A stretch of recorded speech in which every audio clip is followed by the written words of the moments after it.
أعوذ بالله من الشيطان الرجيم. بسم الله الرحمن الرحيم. إذ قال يوسف لأبيه يا أبت إني رأيت أحد عشر كوكبا والشمس والقمر رأيتهم لي ساجدين. قال يا بني لا تقصص رؤياك على إخوتك فيكيدوا لك كيدا إن الشيطان للإنسان عدو مبين. وكذلك يجتبيك ربك ويعلمك من تأويل الأحاديث ويتم نعمته عليك وعلى آل يعقوب كما أتمها على أبويك من قبل إبراهيم وإسحاق إن ربك عليم حكيم. صدق اللہ العظیم. سورہ یوسف آیت نمبر 4 سے 6 تک آپ کے سامنے تلاوت کی ہے. اس آیت میں اللہ تعالیٰ حضرت یوسف علیہ السلام کا خواب بیان فرما رہا ہے. حضرت یوسف علیہ السلام اپنے باپ سے جو ہے عرض کرتے ہیں.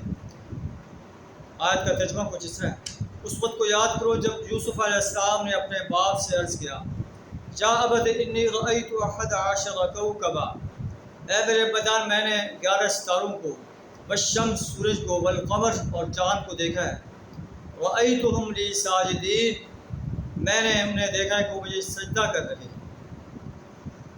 یعقوب علیہ السلام اپنے بیٹے کو فرماتے ہیں یا بنی لا تقصص رؤیاک علی اخوتک، اے میرے بیٹے اپنے اس خواب کو اپنے بھائیوں پر بیان نہیں کرنا.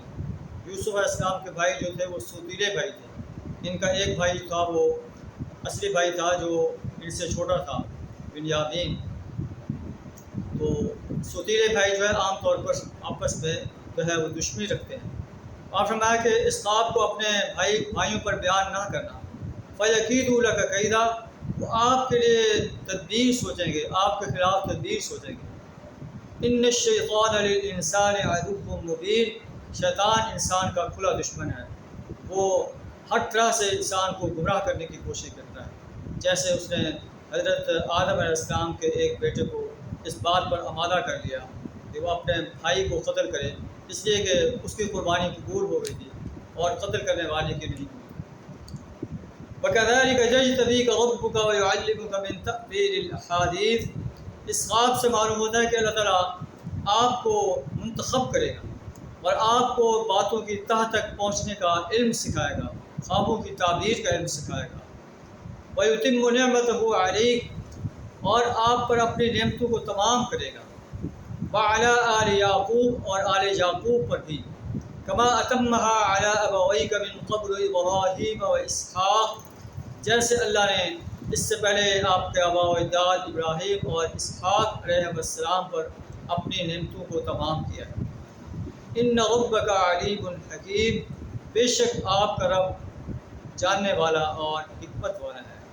اللہ سے دعا کریں ہمیں قرآن کو سمجھ کر پڑھنے، اس پر عمل کرنے، قرآن کی انسانیت کو دعوت پیش کرنے، اور قرآن جو نظام دیتا ہے اس نظام کو اپنے اس سرزمین پر قائم کرنے کے لیے اپنا کردار ادا کرنے کی توفیق عطا فرمائے. سورہ یوسف سے ہمیں جو سبق حاصل ہوتے ہیں ان سبق آموز باتوں پر ہمیں عمل کرنے کی توفیق عطا فرمائے. وآخر دعوانا الحمدللہ.